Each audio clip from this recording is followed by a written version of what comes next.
धनगर आंदोलक दीपक बोऱ्हाडे यांची गाडी फोडणाऱ्या भाजप कार्यकर्त्याविरोधात पोलीस अधीक्षकांकडे तक्रार करण्यात आली आहे। जालन्यातला भाजप कार्यकर्ता असलेला कृष्णा गायके नावाच्या कार्यकर्त्याने गाडी फोडली।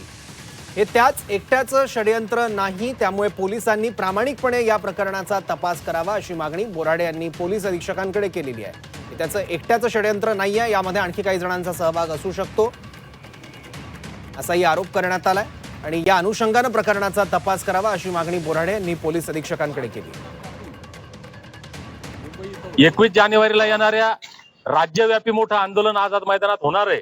मी राज्यभर फिरतो, समाजाचं मोठं आंदोलन होतंय आणि हे थांबावं, माझं फिरणं थांबावं, माझ्यावर धाक निर्माण व्हावा यासाठी जाणून बुजून केलेलं हे राजकीय फार मोठं षडयंत्र आहे।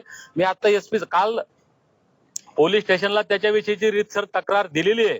त्या संदर्भात काय कारवाई झाली, काय करतात साहेब, या चर्चा करत असताना याच्या मागे जे राजकीय षडयंत्र आहे, याला कुणाकुणाचे फोन आले, यानं कुणाकुणाला फोन केले, याच्या संपर्कात कोण आहे, हा सगळा तपास करून या राजकीय षडयंत्राचा पर्दाफाश करावा अशा प्रकारची विनंती एसपी साहेबांना भेटून या ठिकाणी आम्ही केलेली आहे।